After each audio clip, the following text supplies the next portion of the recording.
Hey there, my name is Rachel, and I am the creator of what's called the 12-month Dateless Planner Journal in Amazon right now. And I just got in a first copy of it. I've been using it. My daughters have already been coloring on it. I want to tell you a little bit about why I created this journal, what I do, and why it helps me, and then to see if I can get feedback from people who use planners like this and see if it is working for them. So, firstly, I found a great planner about a year ago at a thrift shop, and it was the best planner I had ever seen, ever. And I used it, and it was like my right hand companion, and I had it all the time, and it worked great, except for a couple of things. Well, I figured I would either find something very similar to that, or that I would um, reorder the same planner and just roll with it and just be used to, some of the quirks that were about that. Well, there was no publication information on the planner itself. There was no author, publishing house, no website that I could go to. And it really was a head scratcher because you would think that somebody or a publishing house that made something like this would want you to reorder, right? So I looked all over the place. I searched all the search terms, could not find this planner. So, and then I looked at other types of planners and just could not find those same features. So I said, you know what? Let me see if I can create one and I'll try it out, see if it even works. So I have been trying it out. I'm in my second month so far. It's working great. Let me tell you some of the features here. And again, I'd love to hear back and see what is working for you. So, firstly, it is dateless. So each month, for example, will have the month listed, but it will have no date. So as you go throughout the year, for example, you just go to your month, you put in that start date and end date, and then of course important dates for you. And that way you can pick this planner up at any time in a year.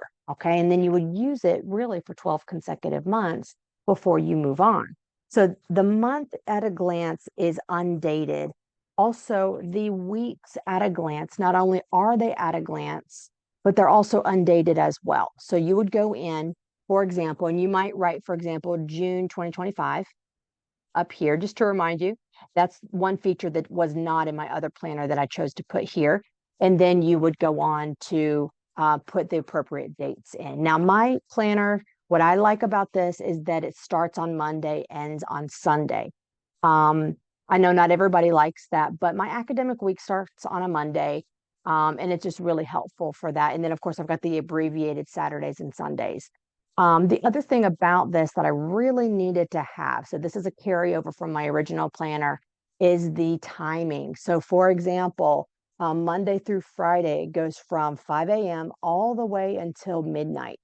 Okay, that was important to me because I do teach several classes a week. I've got some independent work that I do. Of course, my children have activities. My husband has important things on his schedule that I need to keep up with really by the hour. Especially you folks with children, you understand about logistics and how who's taking her to daycare, who's taking him to baseball, all that stuff. Okay, so you really needed that. Also, I like to check off things. I like to color code things. I like to use my own system regarding color and symbols and things like that, that I just would not be able to do efficiently, say on my phone, on an app, or even at my desktop. So I needed something in hand. The hourly going from 5 a.m. to 12 p.m. works well for me. Not that I'm up at 5 a.m. necessarily every day, but it's for those people who work out. Maybe that's what that's for. And then Saturday and Sunday, they go from 6 a.m. to 10 p.m. And that has worked well for me so far. Okay, so we've got that week at a glance, we've got the month at a glance. Okay, another feature that I really needed to put in this planner, which was not in my original planner, is journal entries. Okay, so places to take notes. Now, my original thought was that after every week, there would be note taking. And it really just made the page count go way up. So this page count is around, I think, 230, maybe 260 or so pages. Um, it's nice and portable enough to take in my bag, in my backpack, without it being super bulky. My original planner was maybe twice this thick because it was actually an 18-monther. And it had the journal pages as well, but only in the beginning of the planner and at the end of the planner. It did not have them dispersed throughout the year. So, for example, we happen to be in February 2025 right now. Okay, so there's a couple of notes I've already taken that are specific to what's happening to me right now in February that I want to refer back to. Now, if I'm going to say an educator's symposium or something like that, I'm probably going to have my own notebook for um, conferences and such. But if I'm just jotting things down, what I used to have to do was just find a random piece of paper or dedicate another notebook for random notes, right?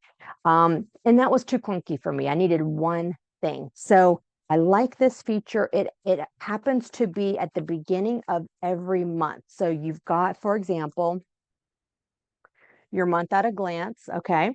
Got your month at a glance. Turn the page, and then you've got your note taking. Okay.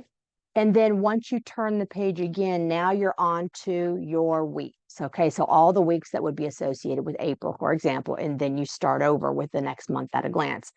Now, this is not tabbed. I have done my own tabs.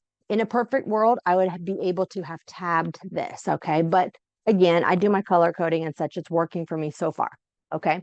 Now, again, I like to have my different color options. I like to have my pens nearby. I like to have all kinds of different options.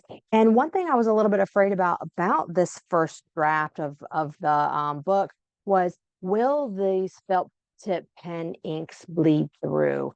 And I'm actually pleasantly surprised. As soon as I took it out of the box, actually, I was like, this is never going to work. The pens are going to bleed through. I'm not going to like it. And I said, well, let me just start to try. And actually, I've been very, very pleased. I'm already into the second or third week that I've been working on this. And while I might be able to see a little bit of peekaboo coming through as far as the ink from the other page, it's not disruptive. It's not something that I'm going to scrap. Also, too, it's not something I think I'm going to say upgrade in Amazon, right? And maybe pick, say, a heavier stock of paper. I don't think I'm going to need that. I'm going to keep the cost really as low as possible, and then allow people to really experience it. Now, is everyone going to go crazy with felt tip pens? Probably not. You're probably just going to be a normal person and just use normal pens, and that's even better. But I like it, and it's been working for me. Finally, the feature that I really needed was the adult coloring feature. That was important to me. The other planner that I used had the adult coloring feature. I like it very much. Coloring, it makes me happy. And while I'm in a meeting or thinking of something, sometimes I'll doodle. And this kind of makes me just kind of keep it all in one place. And I really like that feature. However, I know not everybody cares about the adult coloring Zen type trend that's happening right now. So what I did was I created a more understated version, and that's this version. I call it the geometric 12-month planner journal. Now, this line here, this is just for the author's copy. The copy that's for sale is all completely clean. It does have this geometric pattern, and then you can see that the geometric pattern follows into each page. Okay, so I thought that that might be something interesting, that maybe just different personality types, people who didn't care so much, or people that maybe wanted that feature but did not want a big floral pattern, right, as they're walking into a meeting, which I totally get.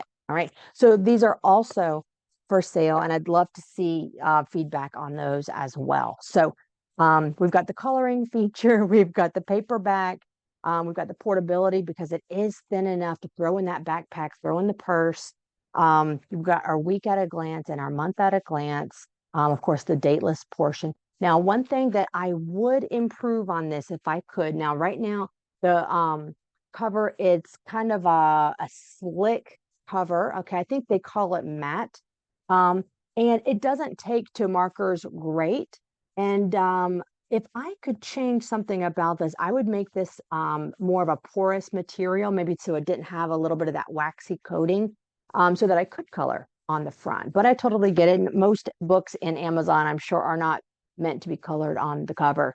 And I totally get it. So I'm just going to kind of keep this as decorative, and then I'll color on the inside. But if I could wave a magic wand, I would allow that coloring feature to go onto the cover. So that's what I have for you. Again, I'd love to hear feedback on Do you use a paper planner? If you do, what is most important to you? Do you need other things such as budgeting tools, conversion tools, things like that? Facts at a glance, or is something like this more up your alley? So I'm looking forward to hearing that. And I'm looking forward to bringing more versions to the marketplace as well. And hopefully we'll start a revolution of going back to paper when it comes to planners. Okay, so thanks again, everybody, and we'll talk soon.